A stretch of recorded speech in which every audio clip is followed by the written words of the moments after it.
Hey guys, welcome back to my channel. If you're new here, I'm Krystal, and today we're going to do a story time. Alright, so I'm sure you probably know, if you're not new, that I recently moved from Colorado to Louisiana, and that entailed moving myself, my 2 kids, and my 3 dogs from there to here.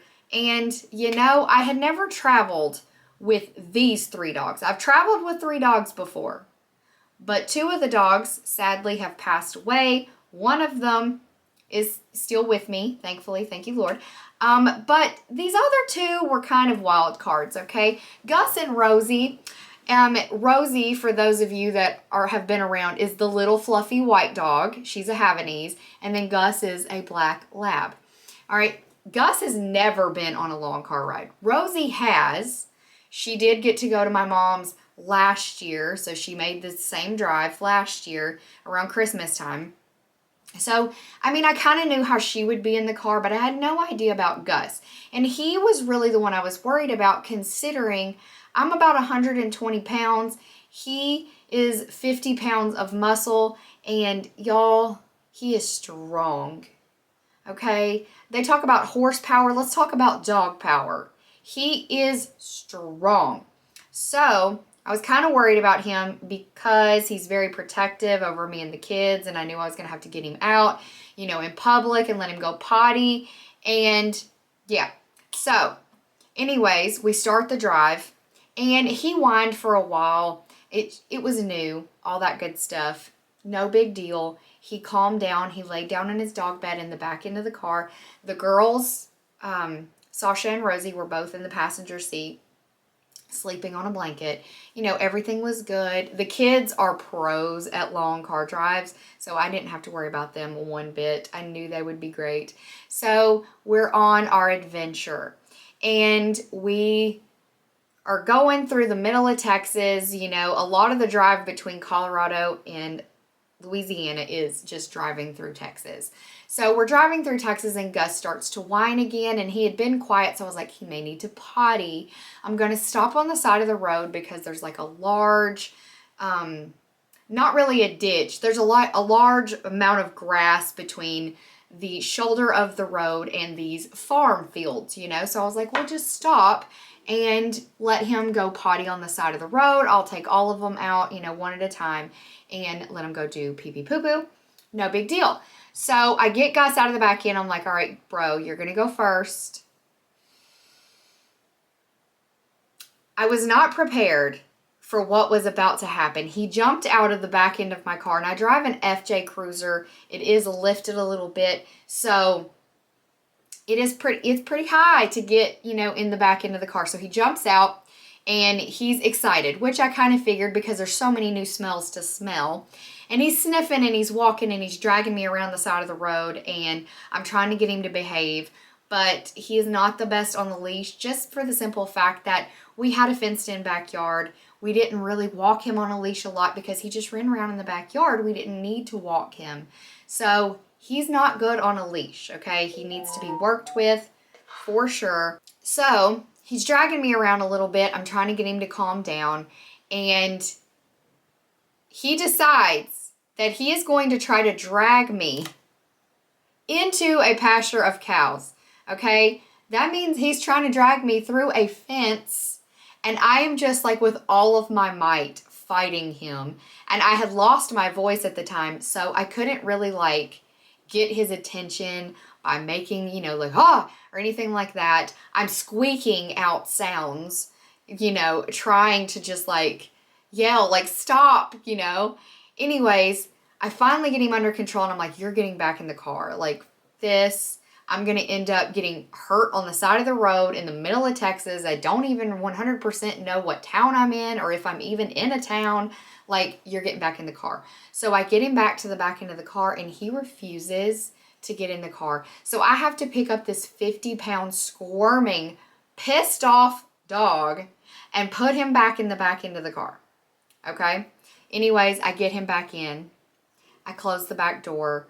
The girls were great. I get them out one at a time. They go do a pee-pee, and then they get back in the car. We're headed. We're gone, okay? We're traveling again. And Gus is not having it back there, y'all. He wasn't having it. So he decides he's going to come to the front of the car from the back of the car and starts to proceed to try to jump, like crawl over the back seat on top of Sophia, trying to get to the driver's seat. And I'm like, Sophia, hook his collar, and with all your might, you've got to stop him so I can pull over, because he cannot get up here. If he tries to get in the driver's seat while I'm driving 80 through Texas, he's going to kill all of us. So I pull over on the side of the road, and I jump out, shut the door, and I go to the back end, and right as he is going over the seat completely, I grab his back legs, and I'm just like, Gus, you got to come back. Come on. And I'm kind of just like tugging on his back legs a little bit to try to get him to come back. Finally, he backs up and he gets back in the back, and I have to tether him to a hook I have in the back end of my car, because I'm like, dude, I love you, but I can't have you jumping into the back seat on top of the kids. You're going to hurt one of them.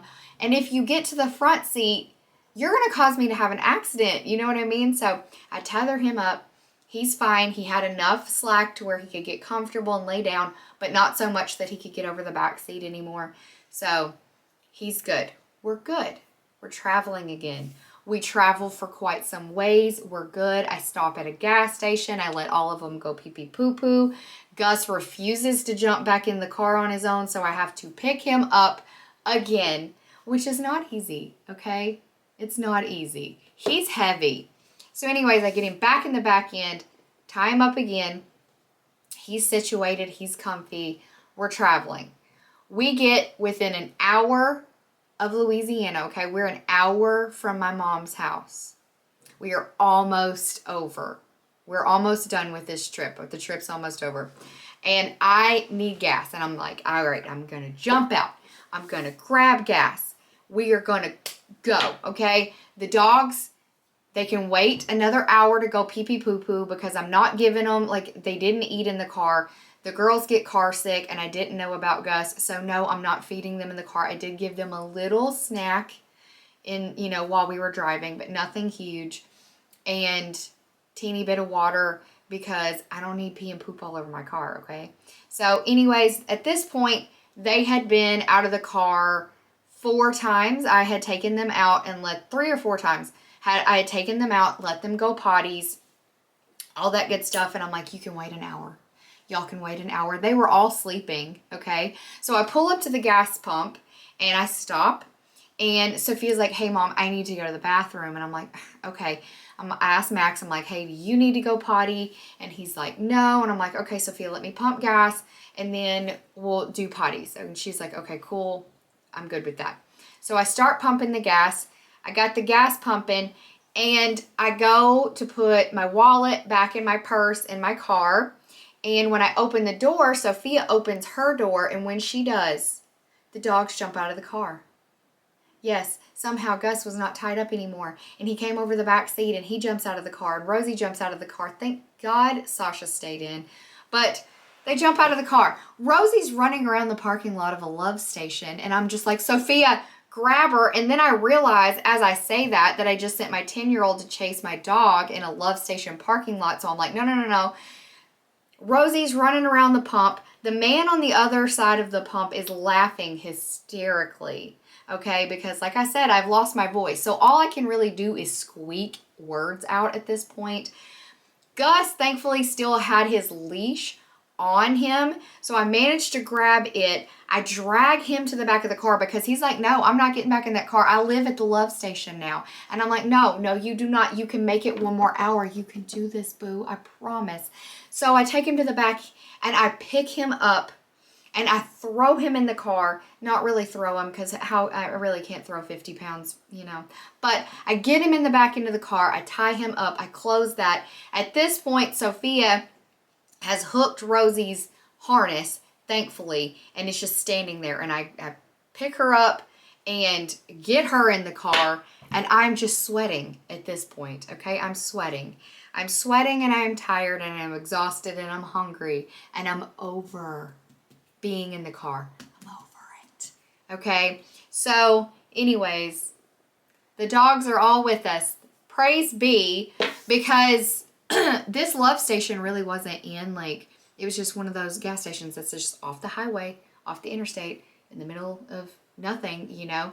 So anyways, thankfully, we all made it here safe and sound, but boy, was that an adventure traveling with the three of them. I never want to do it again, to be completely honest.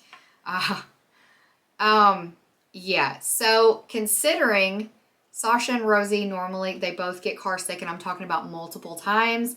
Rosie only threw up one time, might be TMI, but she only threw up one time. Sasha didn't throw up at all, Gus didn't throw up at all, and Max gets car sick. He didn't get car sick at all. So that, if they had all been barfing the entire time, I think I would have just let the dogs live. I would have just let the dogs live at the love station. They would have just belonged to the love station at that point. No, I would never leave them, but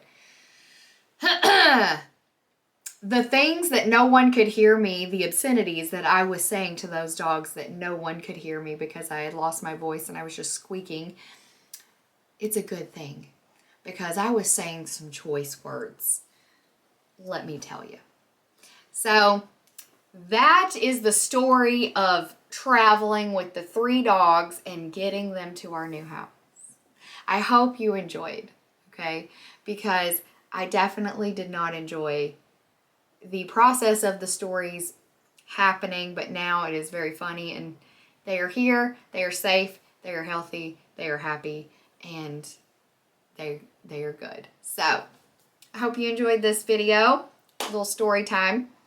If you would like to get more little story times and funny little snippets from my life, then go ahead down to the description box and follow me on TikTok and Instagram, where that is pretty much all I post over there is funny content about my life and just me doing silly things. So if you need a little chuckle and you want to get a little bit more of me during the week, you can follow me on both of those platforms. If you have not subscribed yet, please do so before you go. Share this video and like this video if you liked it and you like my content and you just want to support. I love you guys, and I will see you next time. Bye.